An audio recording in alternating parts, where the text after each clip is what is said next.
Where does knowledge come from? And how do we know? So as a scientist, I have always been a doubter. You've got to prove it to me. Once I was a practicing medical scientist at UCSF Medical School, the only thing that was real was measurable. And anything else, feelings, emotions, spirit, that had nothing to do with reality, at least my reality. It had to be quantitative. And then, because I was working with children with cancer and adults with cancer, I saw other things around healing, that these people aren't fitting the statistical model. How come this person is doing really well and the statistics prognosticators said they should not go into remission, but they did? And what about the other side when they didn't go into remission and everything looked good? So I moved from science, hardcore measurable science, into what else is there? What else is there? And the biggest way I've learned is either through children who had leukemia or being challenged by my own illnesses. So a lot of what I cover I've used for myself. I don't want to get into the anecdotal stories, but I'll answer questions later. But to realize, there's more, you all know that, but I didn't know that we're more than material, although I'm talking a lot about the material. And the material being our cellular universe. And the transition for me was, well, I'll show you the slides, was seeing the cells under the microscope, as well as teaching practices like Qigong and studying with a shaman, seeing that there were other ways of knowing that I had to learn to trust. And I began describing our cells as metaphors, as teachers. So that's really what I want you to take home from today, is our cells are teachers, and we have a lot of sacred learnings from within us. You probably already know that as being dowsers. I've always said I'm not a dowser, although I've had a pendulum for 30 years. And when Dick asked me if I wanted to come talk, I thought, I don't know who dowsers are. That's never been a group I've spoken to. So I asked my pendulum, show me yes, show me no. What's in the highest good? Should I be here? So the pendulum spoke. So I'm going to, so can you hear me? Yeah. Okay. So there are 3 sections, and you're going to see later why I get into the power of 3. The 3 sections would be the creation of our cells. Where do they come from? Is this real or not? Really getting into our sanctuary, that we are a cellular universe who holds our divine energy, so we are a sanctuary. And then, as I mentioned, I'll look into, I would love a discussion with you about, are our cells and molecules wisdom keepers? Is that where information is held in our body?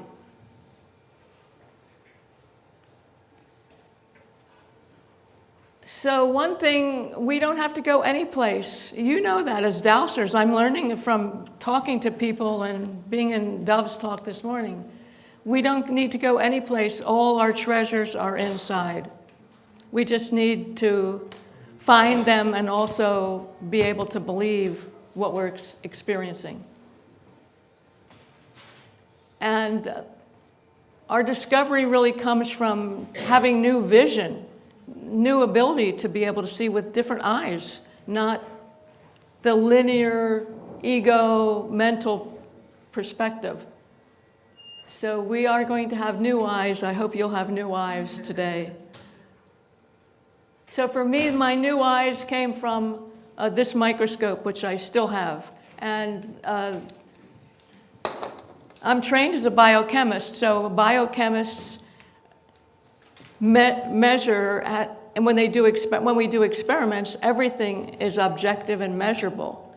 And when I was a postdoc at UCSF, I was a postdoc in immunology, hematology, and so I couldn't work at a biochemical level What I could work at was at a cellular level. And my work was, that I decided to get into, was how do we diagnose leukemia cells? It's not straightforward. It's just not straightforward. I would sit in conferences and see doctors argue, was it leukemia, what kind it was? So I got funding to be able to develop diagnostic tools on human leukemias, which required that I don't have a pointer either, which required that I look at human cells, begin to see human cells under the microscope, was a big aha. Because when I looked at, I'm going to walk across the stream. When I looked at this is a white blood cell. When I looked at this cell under the microscope, I realized, so it was a living cell and it was a human cell. It was really smart. It knew that something was foreign in its environment. And it could read the signals somehow that there's something foreign, potentially dangerous in my environment, and I better take it in. So the white blood cells are the first defense against infection. And so here's this white blood cell, took in what was foreign. And in this case, it was a red blood cell from a sheep. It wasn't dangerous at all, but it was foreign, and it could know that. And that was a big aha. How does this little invisible creature know? Where is that information coming from? And then, as I dance across the stage, I began, a long story I won't go into now, I began photographing molecules through the microscope, mainly because what I was doing, beside doing diagnostics with kids, I was doing slideshows, the old slide projector shows. I was doing slideshows for children in pediatric oncology, so they could see healthy cells, unhealthy cells, and the beauty that was inside.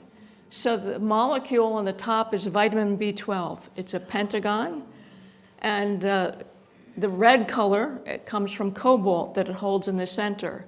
Hemoglobin and chlorophyll have the same pentagon structure, but they hold a different mineral inside. It's amazing when you really think about the invisible part of us and how much it knows.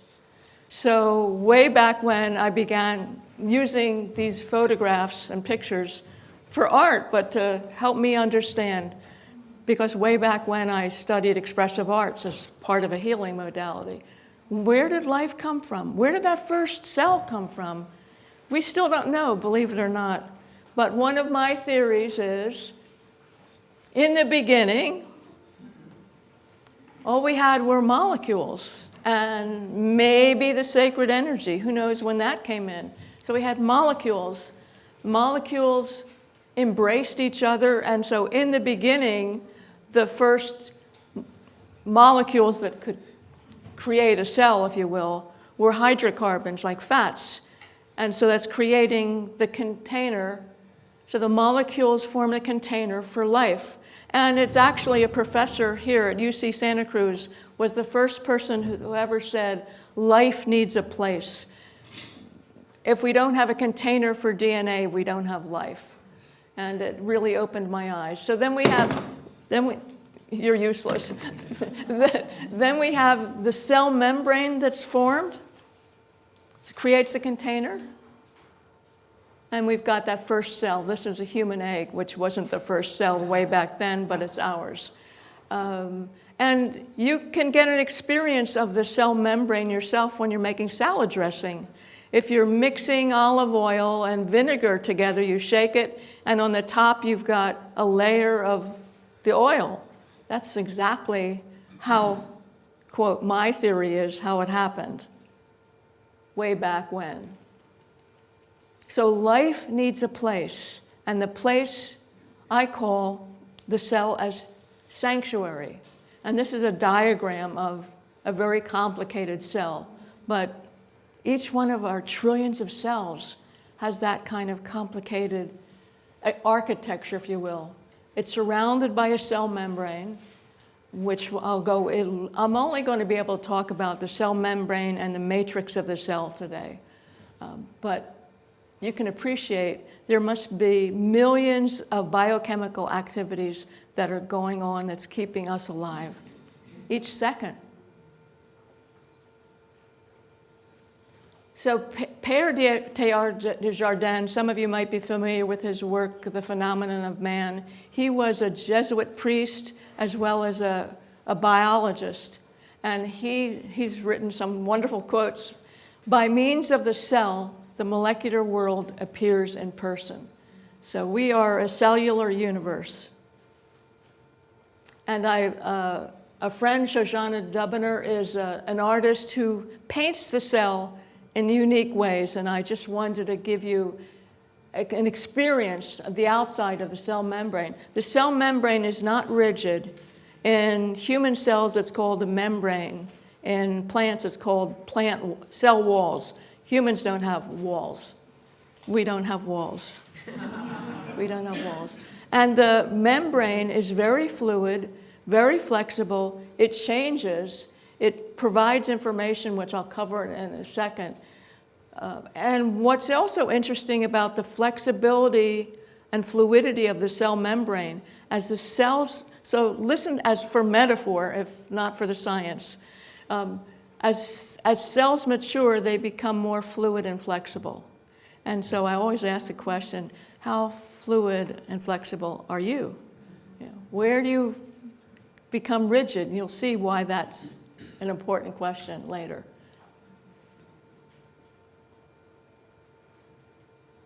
So we start with one cell, the fertilized egg, and our bodies are trillions of cells that all have the same genes. They just have different expression and different purpose. So normal cells are able to turn off genes. The heart cell doesn't need to use the same genes as a skin cell. So even though they've got that, it's like reading a book. I don't need to go to that chapter. So normally the cells are able to turn off certain genes and turn on other genes, just to know that. And we've got a body of trillions and trillions of cells that communicate with each other, that cooperate with each other, that are really connected. And not just these white blood cells that know that there's danger. How do all these cells communicate with each other?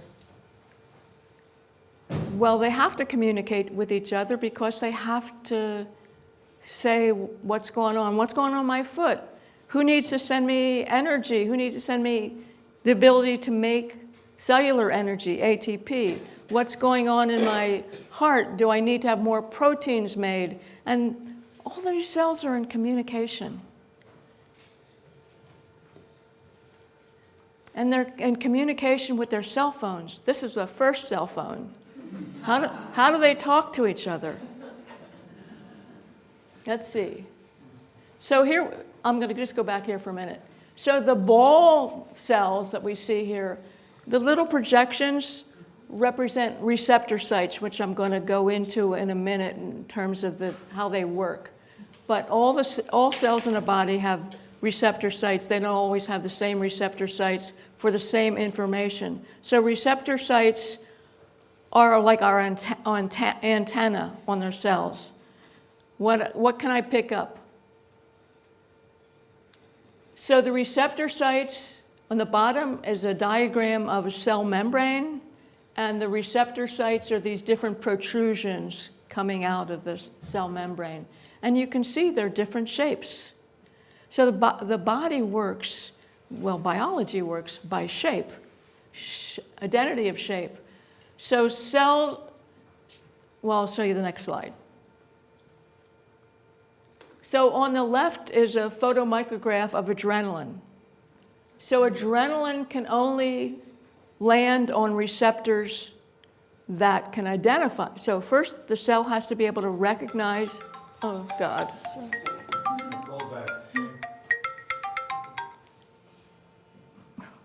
Didn't I say no? You said no cell phones. I don't know what the message was. Well, who cares? So adrenaline can only land on cells that can recognize it and respond to it. So the heart cell is an example. This heart cell has several different kinds of receptor sites that can recognize adrenaline. Many of our drugs are built to block receptor sites. So for people who have high blood pressure, they're often given beta blockers. So a beta blocker will block the beta adrenergic, the adrenaline receptor, so adrenaline can't land on the receptor and cause a change inside the cell. And you can see it's going to need a very different kind of receptor form than this is histamine. So histamine is going to have another different kind of receptor site. So recognition is one of the first abilities that the cells have to be able to recognize, and they recognize patterns.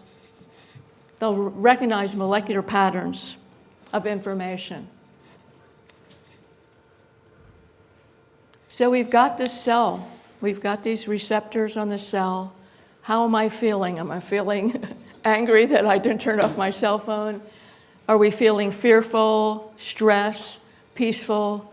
All of that has a chemical perspective. What's happening when what we're experiencing changes our biochemistry, and that changes what the cells can respond to. So if we're in a state of worry or fear, we're churning out a whole lot of adrenaline and other molecules that cause us to fight, flight, or freeze, and mobilize energy in the body to get us ready to able to fight the danger. So I usually put on this slide, but because I'll say it a couple times, our cells are always in the now. So what we're feeling at this moment is what's important. We can always, it takes work, I know. We can always take ourselves out of that worry, fear. How do I go into the present moment? That's where we see mindfulness makes a big difference in our life. The cells are in now. They're just waiting. They're just waiting for what we're going to send them. I read Eckhart Tolle. I read Ram Dass, Be Here Now. Those were words for me. They weren't real for me. And I was giving a talk in Sonoma, up where I live, and I was driving through vineyards, which I love. But my mind instead was worrying about money and worrying about boyfriends. And this aha moment is like, wait a minute, you're where you really love to be. You're by vineyards. You're in the now. Why are you going off someplace another time and space? So that was my first embodying. The cells are always in the now. It's like, okay. So to become awareness is part of the whole story. So this, some of you might have seen Inside Out. So what are our cells listening to? I always ask that question. That's probably the next slide. Cells are in the now. What are your cells listening to? And what do you want to send to your cells? So that's always, to me, a take-home. What message am I sending to my cells now?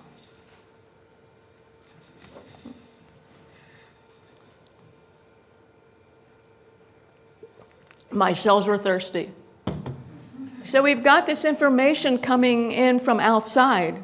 The receptors are receiving information. It's not enough. It's not enough. It's like just turning on the radio. Plugging the radio in is not enough to get the signal you want to hear. So something has to happen inside the cell. I know how many of you have read Bruce Lipton? Oh, almost all of you. So Bruce talks about the membrane as being the brain of the cell. I don't know if he's changed that story. He may have evolved on that story. So the membrane is one part of the communication intelligence of the cell. The other part, which is what I talk a lot about, is the cytoskeleton. It's the innards of the cell. So we've got this, how many know the word cytoskeleton? So not as many as read Bruce's. So we didn't know about the cytoskeleton, except we knew there were parts of the cell that were important for cell movement and cell division. But we really, because we couldn't see it, it needed to be stained with special kinds of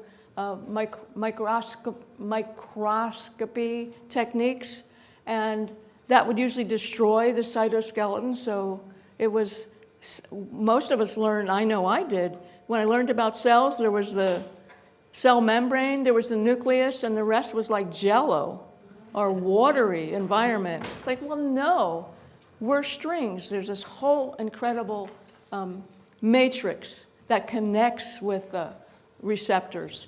So we've got the receptors on the outside, and you can see receiving some information on the inside, and it's going to pull on the strings of the cell, the cytoskeleton of the cell. And let's go into...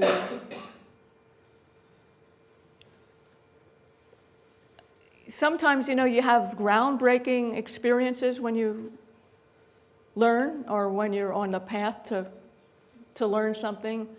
Many years ago, it was actually 20 years ago, I went to a bookstore up in Marin County, and there were two magazines that caught my attention. One was called The Architecture of Life by Donald Ingbar, a professor at Harvard, and the other was by a yoga journal, Carlos Castaneda, called, I think the article was called Tensegrity, and I had never heard the word tensegrity.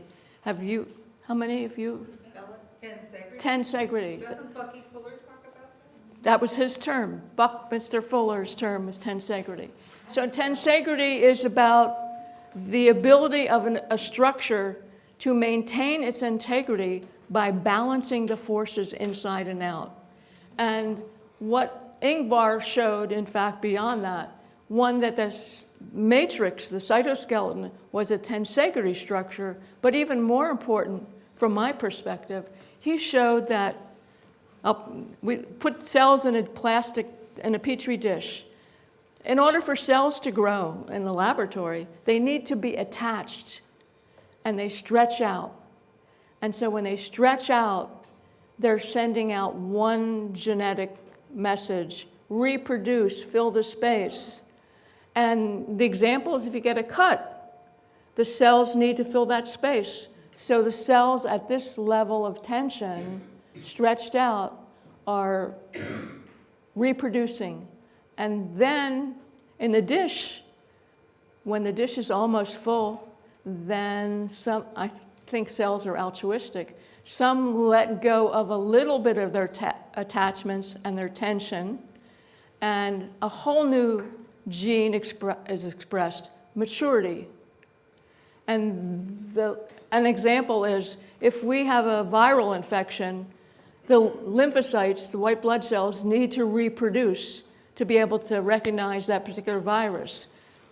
But that's just a lot of young lymphocytes, young cells. Now, when they've got enough cells, then the lymphocytes express maturity. And depending on what kind of lymphocyte it is, it'll make antibodies, it will make cytokines, it will make other kinds of immune chemicals to help protect us against the virus. And the third, so here we've got attachment stretched out. If we were in a workshop, we would do it on the floor, let go of a little bit of that tension, relax a little bit, and that gives us maturity. And then let go of all the tension, fully let go, the cells program themselves to die.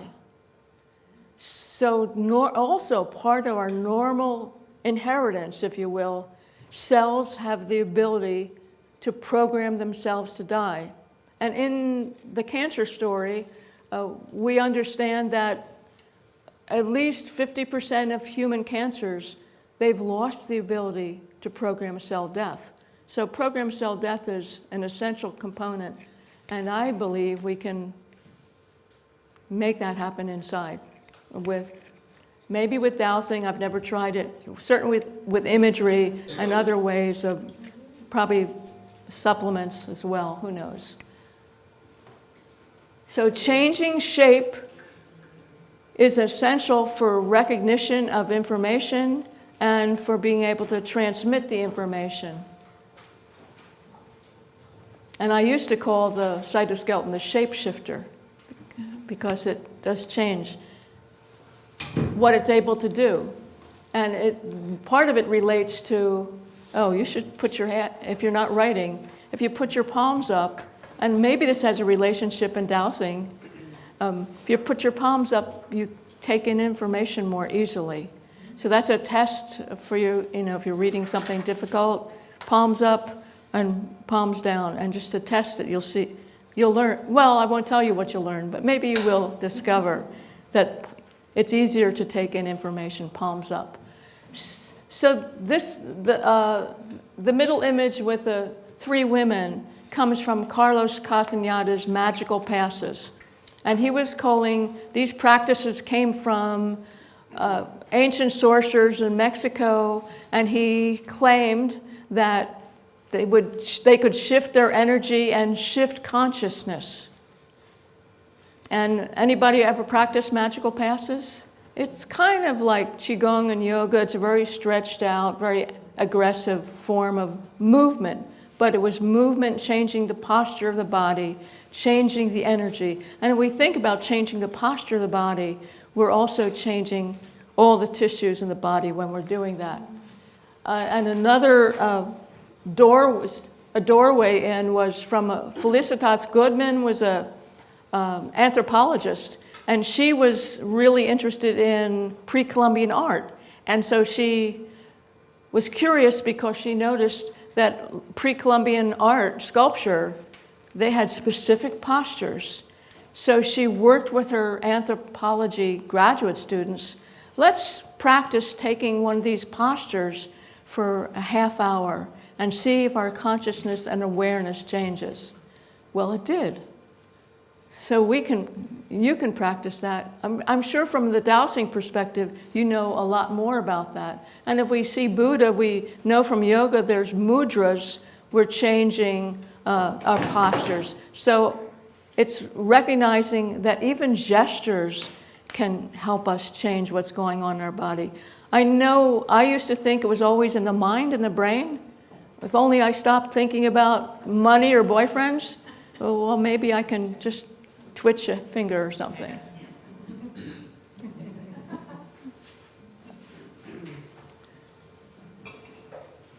So this Buddha on the left was from an old Buddhist magazine, and it's interesting if you look at some of the old art that you see that, well, he's got netting, he's got the fabric going throughout Buddha. That was long before we even talked about the cytoskeleton. And a wonderful article by Helen Langevin, also at Harvard, who was a neuroscientist as well as an acupuncturist. So really going in 2 different worlds. She talks about the connective tissue. The connective tissue is also webbing. The connective tissue, when she talked about using acupuncture needles, that the acupuncture needles are twisting the tissue, the connective tissue, which is then, of course, since the connective tissue is connected to the cells, it's pulling on the cytoskeleton. So you can see where everything is connected. And I might have the link to this article on my website, I'm not sure. So for me, the most exciting thing about learning about the cytoskeleton, I'm always wanting to make things real. Is this only information, or how do we bring it home? And recognizing that, for one, when I was first learned about the cytoskeleton, I had really gotten into, I've been doing Qigong for 25 years. So recognizing, and there was sounding in Qigong and doing chanting. So this was another aha moment, recognizing our cells now have an architectural structure, these strings, the cytoskeleton, that can respond to sound, can respond to chanting, can respond to movement. All these, what was considered New Age, esoteric practices, well, but it affects us at a cellular level. And for someone like me, maybe like some of you, I liked it to be tangible. So, okay, how can we hum?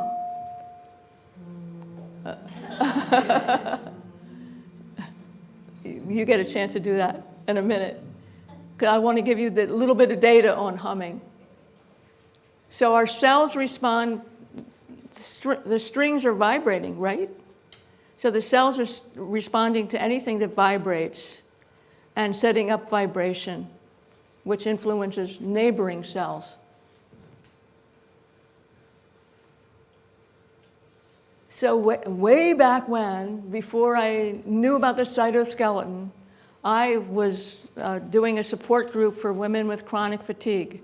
And chronic fatigue is a situation in which they were often told, you're making this up, but they were often told, we don't know what to do, you're losing your cognitive abilities, you're losing your memory, some of them even lost their fingerprints. So what can we do? They're losing their identity, they're losing their sense of self.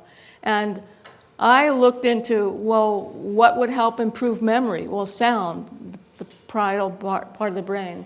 And then I had read, let's see what's next in this. Okay, back here. I read an article in Medicine and Healing by Arlen Malberg, a psychologist up at University of Wisconsin. And Malberg discovered that he had clients who didn't respond to talk therapy. And well, what can I do? What he uncovered, or what he did, was use what he was calling the archetypal sound of the self, which is What's the first sound we make?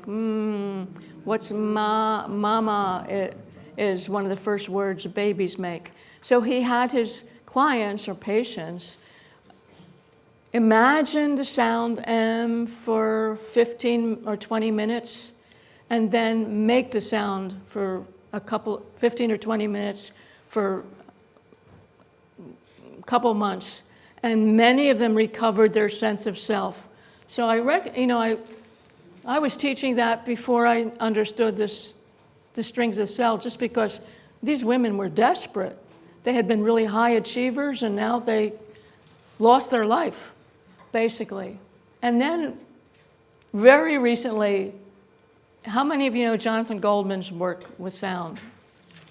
Great. So Jonathan and his wife, Andy, came out with a book called The Humming Effect in the fall.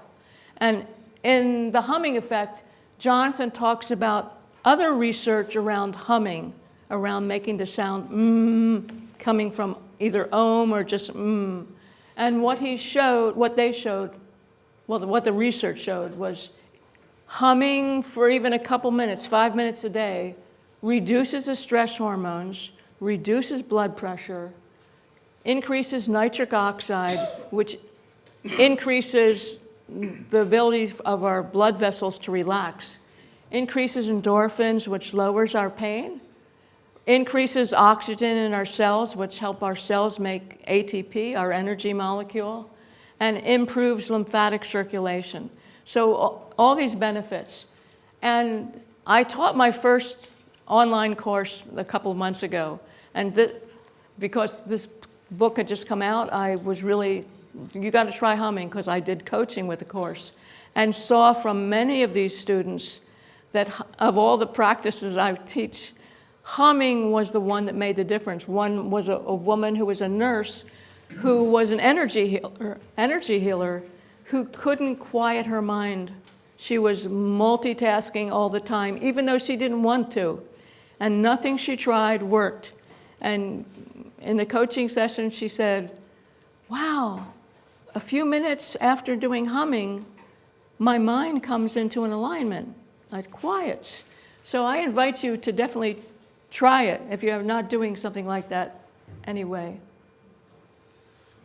And this is just where humming has been used in ancient traditions as different kinds of practices. Let me see where I am on time. 11:24. I have a half hour? Hour and 15 total. Half hour. So I have a half hour left. 25 minutes. Okay. There's nothing after us. There's just lunch. Can you go back to You the have slide before? Technically, 37 The minutes. previous slide you. This one? Chance to read it.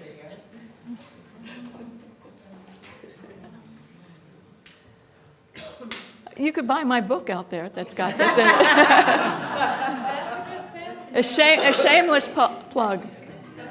Okay? So just to recognize whatever our emotional state is, our physical state and cellular state, I mean, we are our cells. Cells are us. How do we change it? So what I want to do is, I've asked you this already. What do you want to broadcast to your cells? And I want to invite you for a couple of minutes we'll go inside and experience sanctuary of your cells, the sacred domain of your cells. So I invite you to you can keep your hands open or up, stop writing. And this may be 5 minutes, it may be, I never know. I open to what the highest good is, even though I'm not a dowser. So allow yourself to feel your body on the chair. Feel your breath. Notice how your breath is coming in your nostrils and leaving through your nose or your mouth, whichever is more comfortable to you. And then become aware of the temperature of your hands. Are they warm or cold? And become aware of, take a brief scan through your whole body.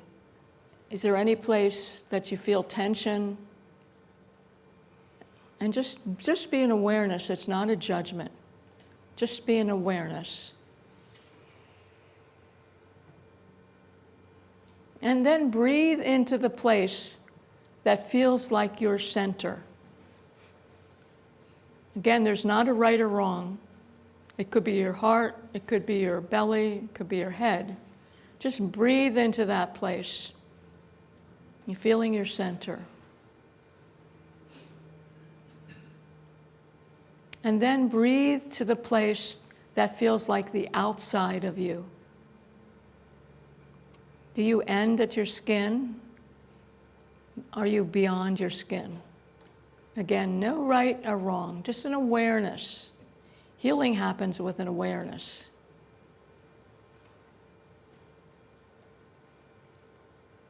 So as you tune into the center of you and the outside of you, recognize that this is your cellular universe is making this happen.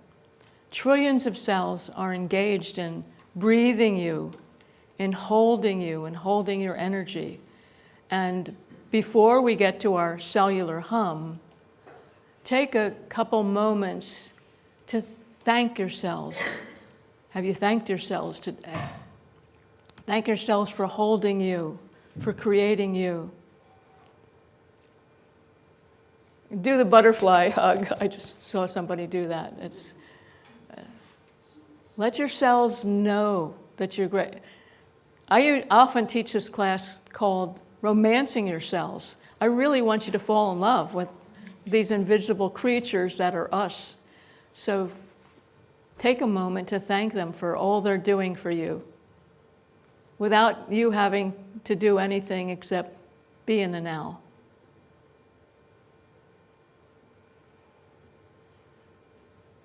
And then I invite you, we'll do 3 hums. Take a deep breath in, and on the out breath, you're going to hum. You don't need to open your mouth to hum.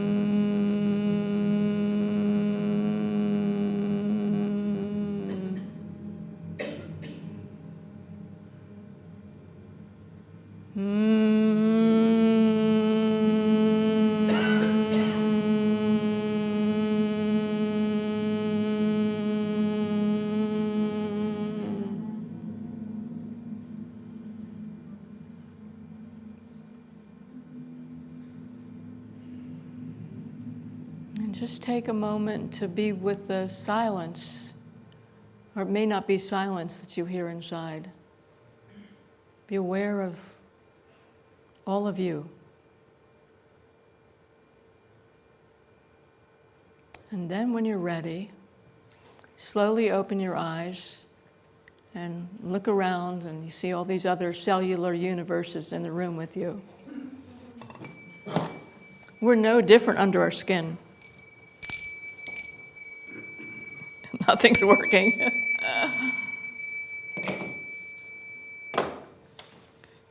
The energy of the room has changed. I can feel it. Maybe it's my energy has changed. So I'm going to totally shift gears into hypothetical questions. One, because I've learned so much from the cells and the structure of the cells and the beauty of the molecules. I mean, I've been photographing everything under the sun through the microscope and see patterns. And I start translating the patterns into information. And my sense is that, well, my experience has been that you all know this through intuition. And we'll do a couple of tests and a couple slides. So here's a question I'm asking. What if the ancient ancestors, way back when, were able to vision inside, and they saw their cells and molecules? They didn't name them, we didn't have the science, but they saw them and they said, I'm going to use what I see inside. Since I'm sacred, I'm a divine being, I'm going to use what's inside as my sacred art or as my sacred traditions. How else can I tap in? So I'm asking, can our cells and molecules be wisdom keepers? And this is a group that could help answer that question. And I'll give you a little visual data. So I know I talk about this later in the slideshow, but I'll get to it right at the beginning. Is that a mandala on the left? Sure. What it really is DNA, the computer graphic of DNA, looking at it from the top. So when Robert Langridge up at UCSF photographed that, I thought, is this where the idea for mandalas came from? That people saw that inside. All those little dots represent the different atoms that make up DNA.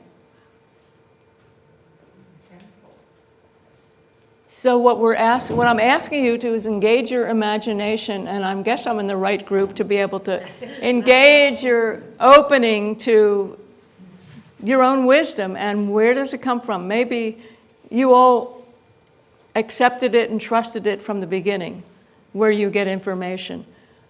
When I still do guided imagery for people. When I would do it at the beginning, and I stopped for many years, because I didn't know where the information came from, I didn't trust it. It's like, is it me making it up? Is it God speaking to me? Is it spirits? Where am I reading their mind, what they need? So I'm learning at my old age to finally trust.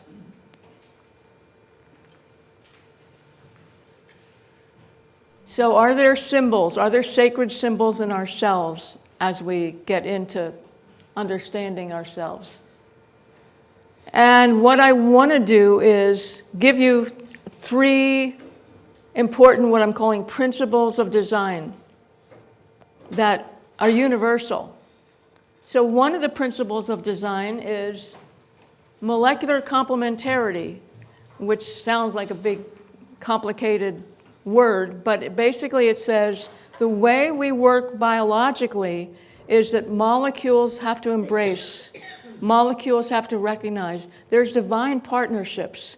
So that we saw that with a couple receptors as possibilities. In building DNA, there's certain bases that only connect with other bases.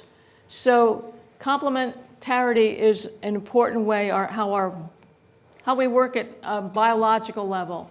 So when we talk about how enzymes work, enzymes are the active participants in every biochemical activity in our body. And an enzyme, just like a receptor, an enzyme has an active site, and the chemical it's going to react with, it must embrace it. It connects with it. How our immune system works is exactly the same way. This is an immunoglobulin, IgG.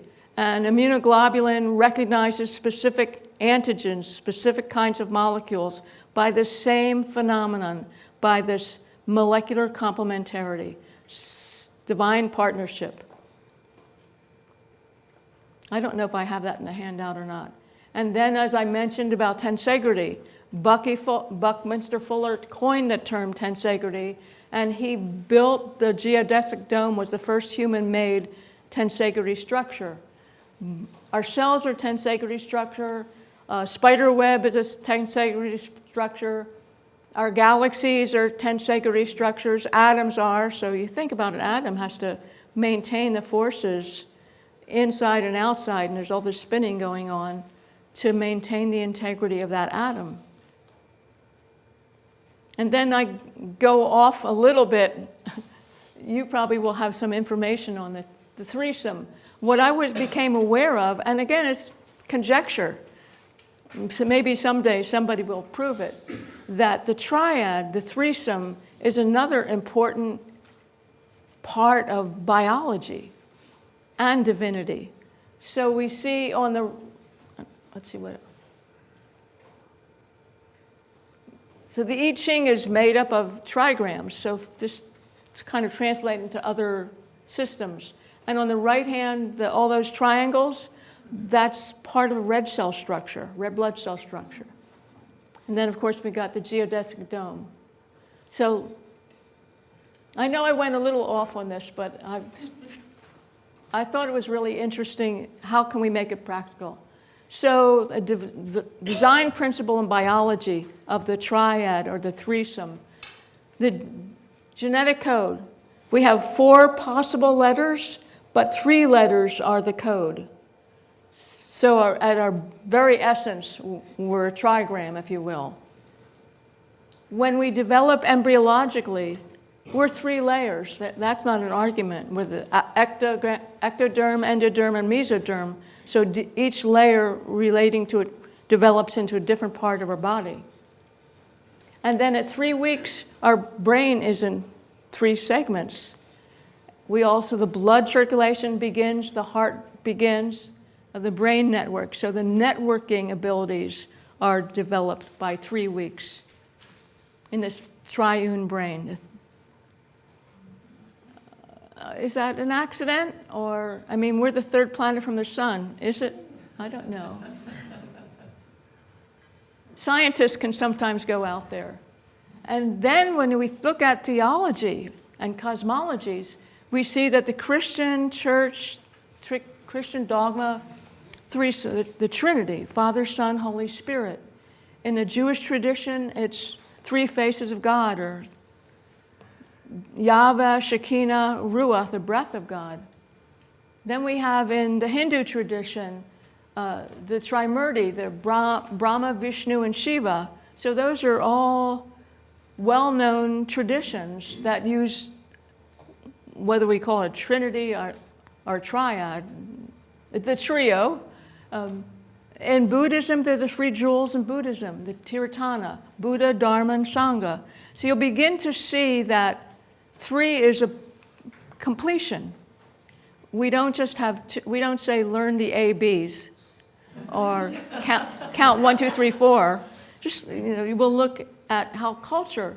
So if anybody's interested in sacred geometry, a fabulous book is Michael Schneider's A Beginner's Guide to Constructing the Universe. And he says that the triangle, so the three-sided structure, is the symbol of divinity throughout cultures.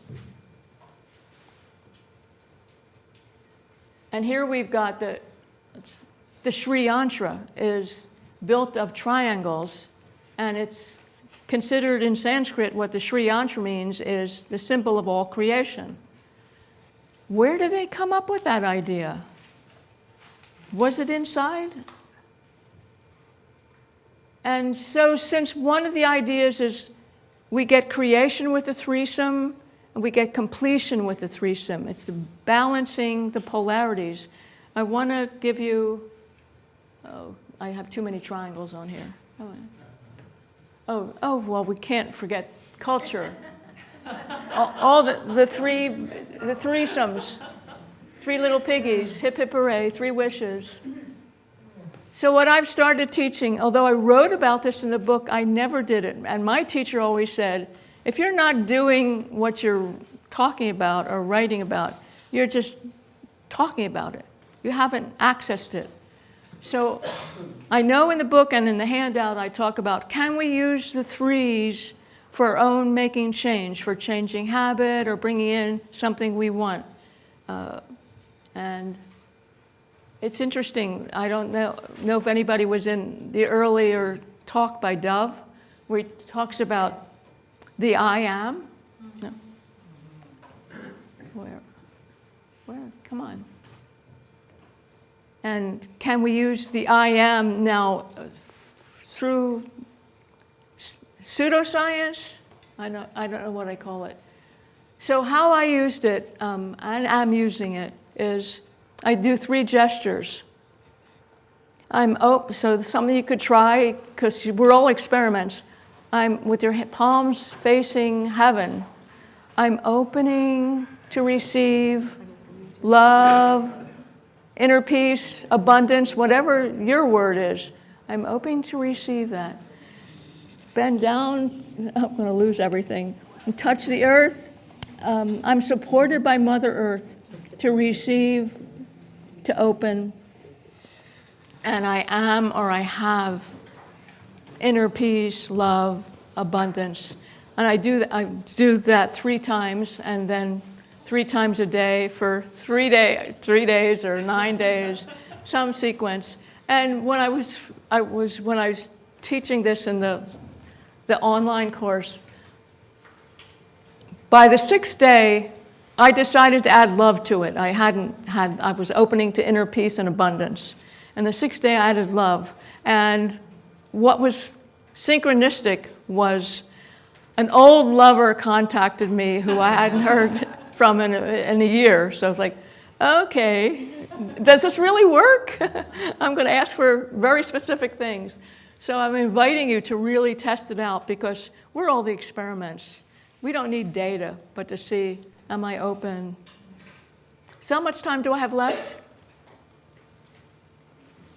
20 minutes. Oh, great. I'll whip through the next.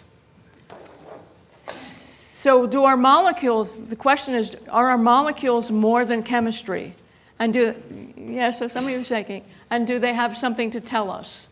So I'm going to whip through it because I know you must have questions. So my spiritual grandfather says, imagination is more important than knowledge. With imagination, we can go any place. So is imagination hooked into our intuition? Let's see. So we've still got this guy. I've done that.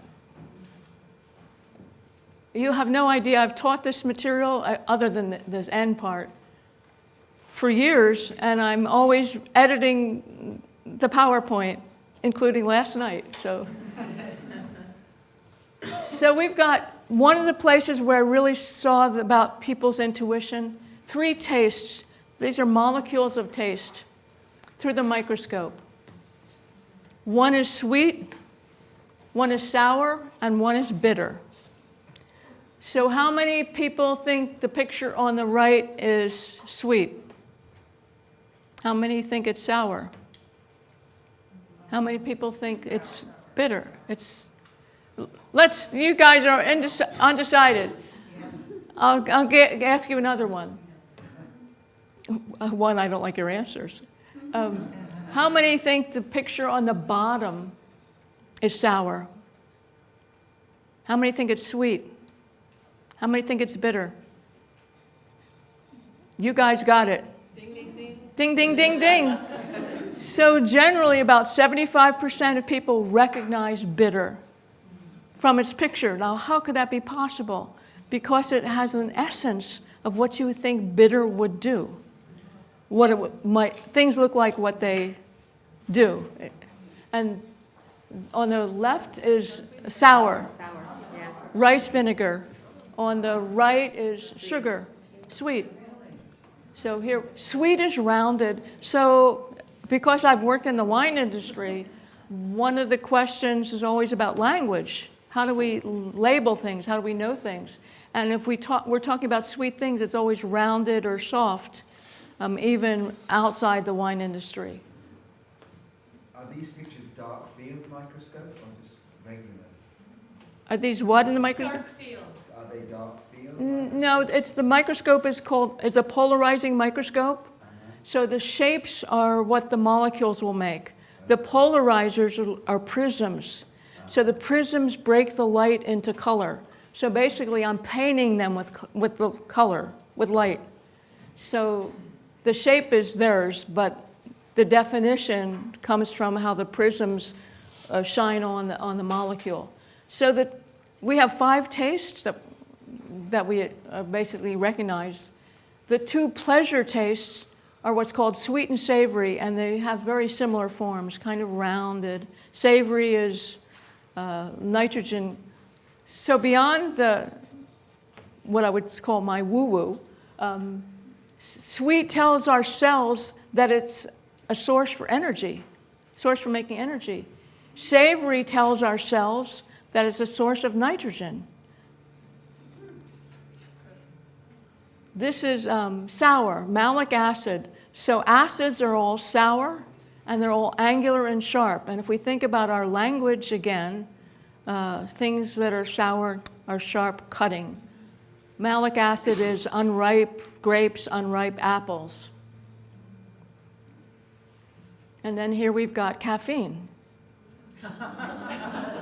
And just since it's a little early in the morning, but I thought I'd give you another taste.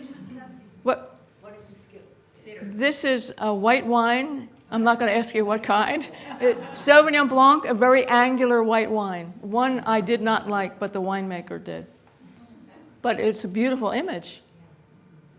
This is a red wine from a biodynamic winery.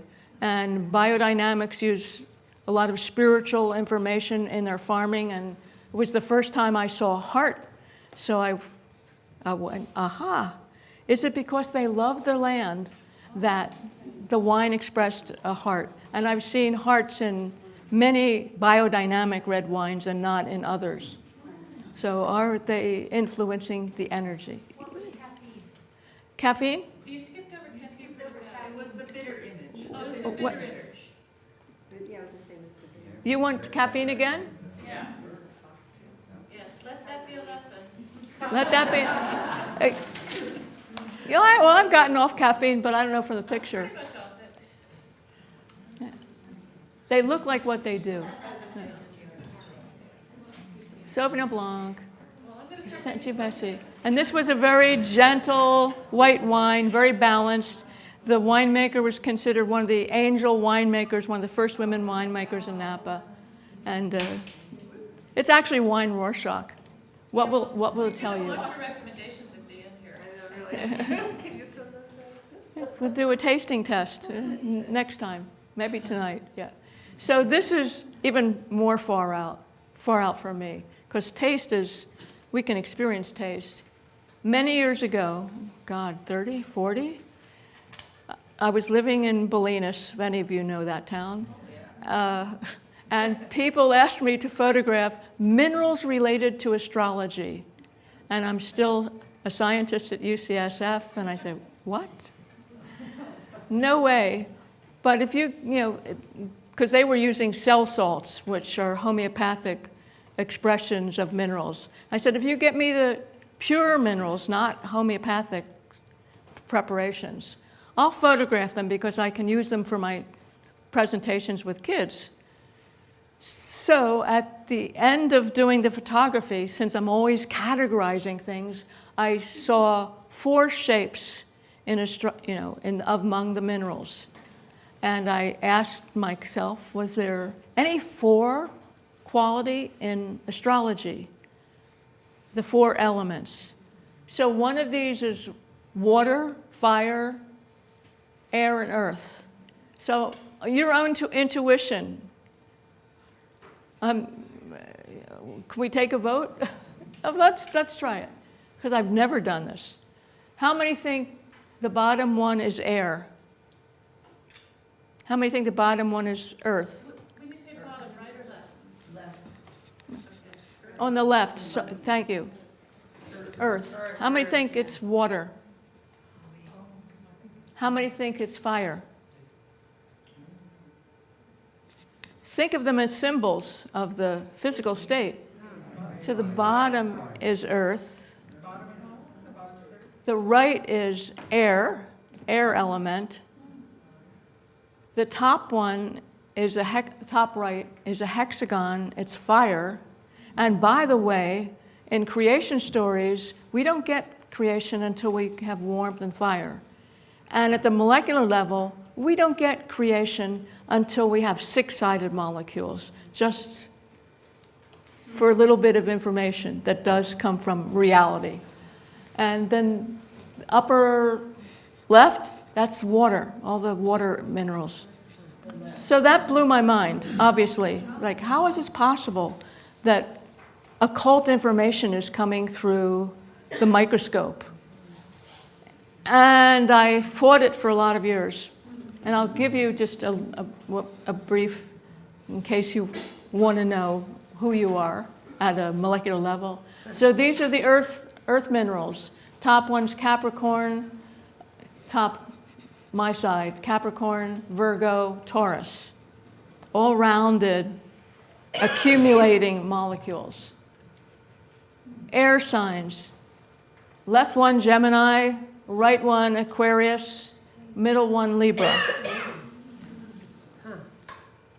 And Aquarius and Gemini are, one's potassium chloride, one's sodium chloride. So 10 minutes? Okay, I will go through this fast.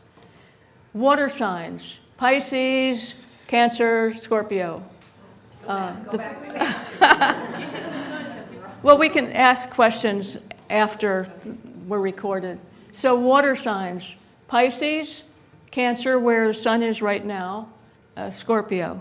Scorpio is impossible to photograph, if any of you are into astrology. These fire sign, Aries, Leo, and then Sagittarius, the highest expression of fire. So what I've been doing in the past year is doing charts, looking at, can we use the symbols of the minerals of our birth date? Will that give us some more information? And as someone who's not an intuitive, or I have said I'm not an intuitive, it's really stretching my boundaries.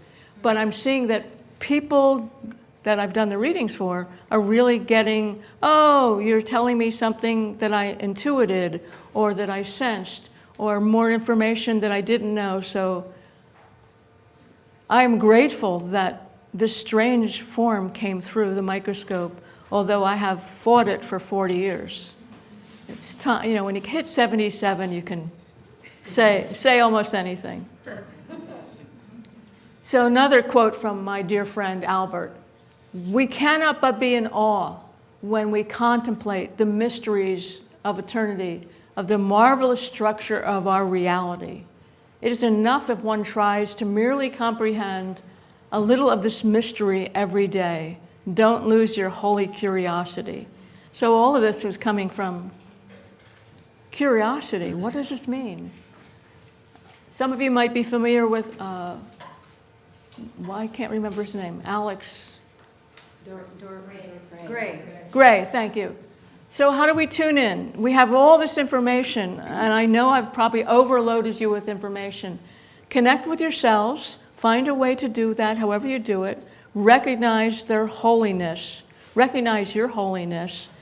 Give gratitude. We know that all along. Give gratitude, and as we talked about this morning, let go of what you don't need.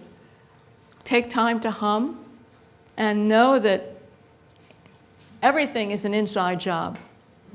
It doesn't come from outside.